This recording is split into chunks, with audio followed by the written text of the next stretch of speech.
The following is for entertainment purposes only. We are not financial advisors. We are not responsible for any losses, only the profits. What's happening, Octo Nation? We're going to take a look at a kind of a cool play here. We're going to get a curveball. No more EV today. Well, at least for now, unless we get another LOI, right? We're going to dive on into how to keep the oceans a little bit bluer, maybe safer. It's kind of an interesting play. It's called Ocean Power Technologies. You heard of that? ESG Green Supreme. Right away, let's dive into the numbers, shall we? 30.8 million shares is all they have. So not a billion, not 2.5 billion, not 400 million, 30.8 million, which is nothing. All right, and then right away, chart action looks fine. Of course, we wish we got it in the bottom of the dip, but it's only sitting at $4 and like 90-ish cents, 96 cents, $5, which I think is fine for what it is. This is not like a big, huge company yet. I mean, it is. They got tons of product, but it's not like massive. So I like getting in companies that are just starting to explode and just adding more avenues of revenue, because that's when they can really start multiplying up. Like, why couldn't this thing start multiplying is my question, especially when you see the amount of shares they've got. So they're saying, why should you invest in this? Well, they're the go-to solution provider for remote offshore power, surveillance, and communication. What does that mean? So like if you're in the ocean somewhere drilling for oil, or you're looking for buried treasure and you need power, look at this. They got a big old floating power block here, powered by the sun. They got this thing here. I don't know. I think this is the satellite extender thing. So if you need like cell phone service or some sort of communications, that's what this thing is for. It's pretty cool. Commercialized due to prior investment, strength, opportunity, and pipeline focus on multi-unit orders. So they're trying to get, like, for instance, if they can get like BP Shell, they can make an order through them and say, okay, they're probably going to take on like 2 to 3 and test them out. If they like them, then they'll put them to all the places where they're drilling in the ocean, which is huge. New products that capture more of our addressable market. They've got like 3 new products coming out, creating deeper market connections. They've got experience in discipline management, of course, and focused on environmental and sustainability is their deal. This isn't a new startup either. They've been around since 1994. They've actually worked with the American Navy. You heard of the Navy? It's pretty big. New government stuff. So here are the 4 things we got. We've got a power buoy. This is for long deployments, persistent power, low maintenance, renewable wave power generation. Take a look at this. So it's kind of like the iceberg effect. You got tiny on the top, big on the bottom. Okay. It just sits there and floats 3 meters above the water line, and you got 10 meters below it. And how does it get its energy? The waves. So the waves moving in and out, it powers it and gives you electricity somehow, which is just crazy. I mean, I think it's so cool. It makes you want to get like your own little island, and you'd have energy somehow, an internet, so you can trade stocks. Just set up a couple of these. A float rides ocean waves driving an electrical generator. The energy is stored on onboard lithium-ion batteries, which can then be used to support topside or subsea payloads. You can just connect a big old wire to your laptop on the beach. Electricity and data transmitted to and from seabed through a power of fiber optic cables. Okay, so you can go straight Ethernet cable to whatever. And then this is the hybrid power buoy system. This is actually way bigger than I thought at first. If you see, it just looks massive. You throw this out in the ocean, and it's got solar panels on top, and it gives you energy. So even with the place maybe in like the Gulf of Mexico, there's like no waves, maybe you got to use these. But that's really interesting to me. It generates power from the solar panels, backed up by an efficient, clean burning, and silent Stirling engine. So the deal with people trying to get power in the middle of nowhere in the ocean, they're still usually burning diesel and all the other stuff. This is going to cure those things too. Who doesn't want a bluer ocean? I mean, come on, man. What the things that are under development here, they got a subsea battery solution. They got this big, huge thing they just drop into the bottom of the seabed floor. Low maintenance, standalone use, or external charged, integrates with the power buoy products. So if you need to boost your power somehow, or just you can add more of these and get more power out of it. And then they've got an anchorless power buoy. So this thing doesn't need to like have an anchor below it, but it's got a mass on-spring power generation technology, self-propelled, quick deploy, and a defense focus. So This one they're saying is for, like, I don't know, NASA or the Navy or whatever. They're showing that they can help communicate with satellites. So maybe this is like a range extender or something for satellites. But they're big on like defense too, so that's pretty neat.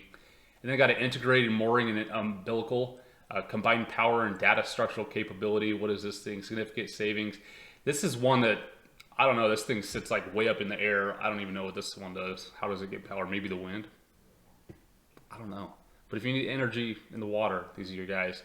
They're going after the oil and gas industry, communications, the Wi-Fi cellular market, science and research, doing data collection and communication, and then mostly defense and security, early detection, maritime security, and illegal, unreported, and unregulated fishing prevention.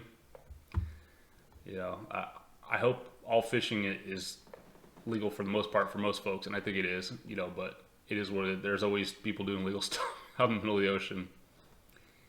And that's what this thing here is for. You know, I can see the Coast Guard totally using these. They can just set up a train through, you know, bordering all our borders and everything, and they can just click in and monitor it, because you can see here it shows they've got radar. It's got onboard radar, and then it's got cameras. So they can just click into a buoy and see what's going on. I mean, it's pretty neat. But again, it's got its own power because it's pulling the power from the waves underneath it, or solar, which is crazy. But you can see it's got the communication antenna, video camera, radar, satellite tracker, navigation light, antennas for cellular and satellite Wi-Fi.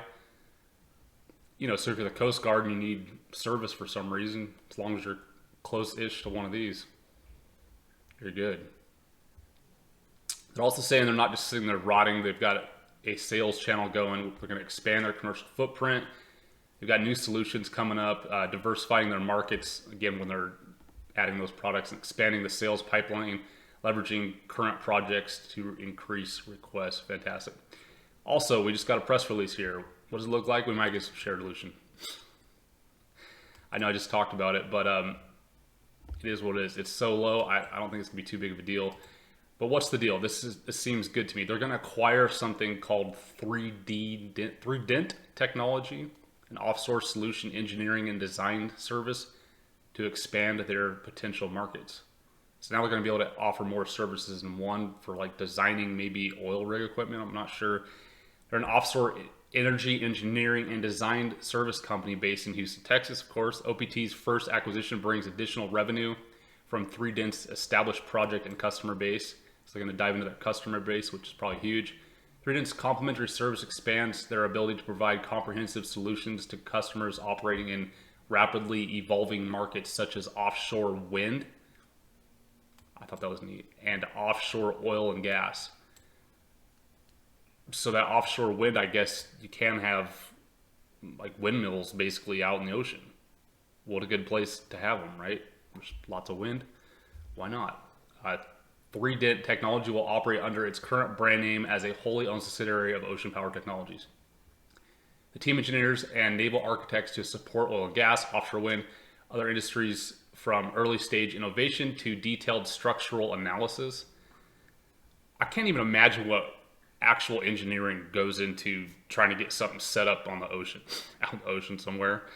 I'm sure it is a ton of work trying to perfect it, and that's always been a marvel to me, like how do they build those things?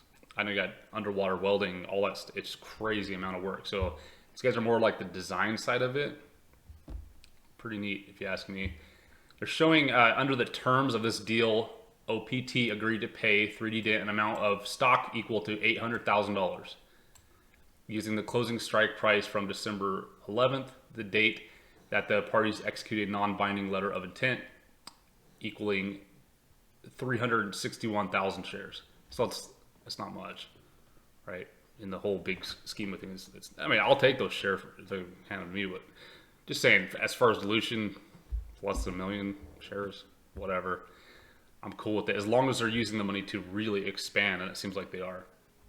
They also have their own whole website here. You can come check it out, where they do like software engineering, motions and monitoring, concept to design, and simulation engineering. They also talk about AI stuff. They all are. So they have like C++ engineering going on, They got like lift boats and jackups and a set of solutions for deep and ultra deep water, including submersibles and floatable production installations. Over my head, I don't know, but if you need any of that stuff installed or designed, they got you now, and then they can give you power while they're doing it. They're also staying up on their tweeters, which is good. It's healthy. OPT has acquired the Houston-based 3D Dent Technologies. They tweeted that out. They're talking to people. And then down here on January 27th this year, they said, how can anonymous renewable wave energy power benefit oil and gas decommissioning operations? Find out when Colin Walker discusses it. The solutions during Thursday's virtual Decon Futures event. So I could, if Biden really does, I know he's pushing the ESG thing, but if he really does actually make more regulations for stuff like offshore drilling and all that, these guys should bank off of it. Totally. Because I mean, even thinking like the generators that if you have to ever clean water up, you've got to pull water out. Hey, you can do that with a big old gas powered pump. Maybe you can use electrical ones and hook them up to the whatever, use windmill power around it. They can settle that for you. It's a big, huge industry that most people probably don't even know exists. Did you know that we give away free silver? Simply leave a comment on the video, and as long as you're in the continental United States, you can be automatically entered to win. Please friend us on Twitter and StockTwits.